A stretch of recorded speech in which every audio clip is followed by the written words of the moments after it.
Hello student. तो देखिए, आज हम प्री बोर्ड 2025 का पेपर कराते हैं। इसके हम एमसीक्यू आज करवाएंगे। देखिए, तो पहला क्वेश्चन क्या है। पहला क्वेश्चन कह रहा है, यदि 65 और 117 के एचसीएफ को 65m - 117 के रूप में व्यक्त किया जाए तो m का मान होगा। तो इसका ऑप्शन क्या हो जाएगा? इसका ऑप्शन हो जाएगा बी। ठीक है, 2 हो जाएगा इसका ऑप्शन। अगला क्वेश्चन देखिए, दूसरा क्वेश्चन कह रहा है त्रिघात बहुपद 2x³ + bx² + cx + d का एक शून्य 0 दिया हुआ है। अन्य दोनों शून्यों का गुणनफल है। तो अन्य दोनों शून्यों का गुणनफल क्या हो जाएगा? 0 हो जाएगा। ठीक है, कितना होगा? 0। अगला क्वेश्चन देखिए, तीसरा क्वेश्चन कह रहा है शून्यक -2 और 5 वाले बहुपद की संख्या है। तो -2 और 5 वाले बहुपद की संख्या कितनी होगी? 3। ऑप्शन इसका सी हो जाएगा। ठीक है, अगला क्वेश्चन देखिए, क्वेश्चन नंबर 4 देखिए, 5x - 15y = 8 और 3x - 9y = 24/5 के व्युम का यानी कि हल पूछा है। ठीक है, तो इसे हम कौन से सूत्र से लगा लेंगे? a1/a2 = b1/b2 = c1/c2 वाले से लगाएंगे। ठीक है, तो इसमें क्या आ जाएगा? कोई हल नहीं आएगा। ठीक है, अगला क्वेश्चन देखिए, पांचवा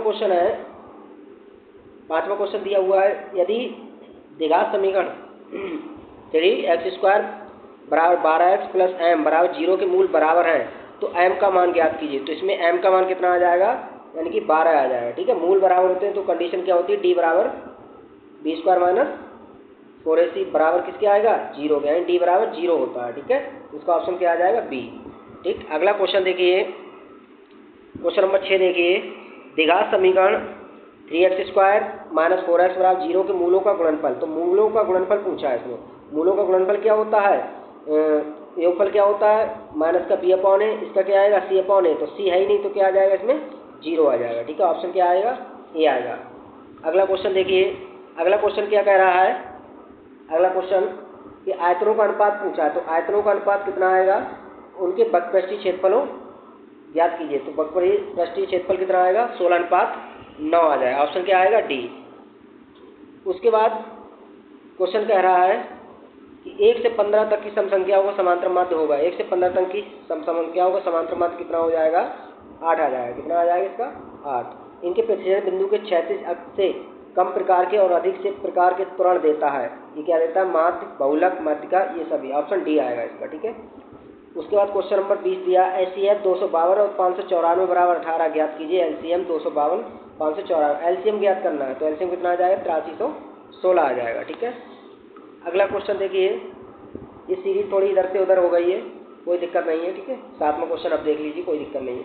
तो इसके देखिए, चित्र में डी समांतर है बीसी के और ए की माप होगी। तो ए की माप कितनी सॉल्व करके आएगी? 3 सेंटीमीटर आएगी। देखिए, सॉल्व किया हुआ भी ऊपर दिखाई दे रहा है। ठीक है, अगला क्वेश्चन देखिए, यदि दो समरूप त्रिभुजों की संगत भुजाएं 2:3 के अनुपात में है तो उनके क्षेत्रफलों का अनुपात हो जाएगा। क्षेत्रफलों का अनुपात क्या आ जाएगा? यानी इन दोनों का क्या हो जाएगा? वर्ग हो जाएगा। 2 दूनी 4, 3 तिया 9। अगला क्वेश्चन देखिए, एक्स अक्ष पर एक बिंदु जो बिंदु ए 2, -5 और बी -2, 9 से समदूरस्थ का निर्देशांक होगा।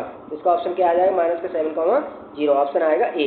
क्वेश्चन नंबर 10 देखिए, -3,4 की एक्स अक्ष से दूरी, एक्स अक्ष की बात करता है। ठीक है, तो y बराबर होगा। तो y बराबर कितना आ जाएगा? 4 आ जाएगा। ऑप्शन इसका कितना आ जाएगा? सी आ जाएगा। ठीक है, अगला क्वेश्चन देखिए, cot θ × sin θ × sec θ का सरलता रूप पूछा है। तो सरलता रूप इसे जब सॉल्व करेंगे, ठीक है, सॉल्व करेंगे तो कितना आ जाएगा? इसका 1 आ जाएगा। कितना आ जाएगा? 1। अगला क्वेश्चन देखिए, sin² 60 - sin² 30 का मान होगा।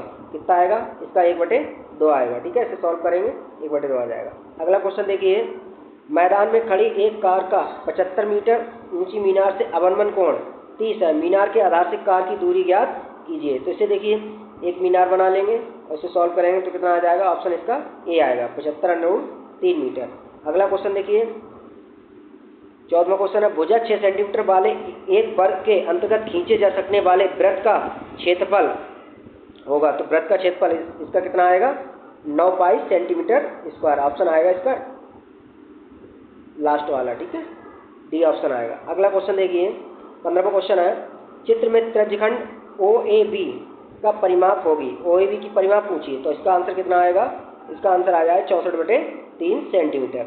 अगला क्वेश्चन देखिए, एक किनारे पर नुकीली बनाई गई एक बेलनाकार पेंसिल निम्न का संयोजन होता है। तो देखिए ये एक पेंसिल जो होती है एक शंकु और एक बेलन का संयोजन होता है। ठीक है, इसी टाइप के वीडियो पाने के लिए हमारे चैनल को सब्सक्राइब कीजिए। धन्यवाद।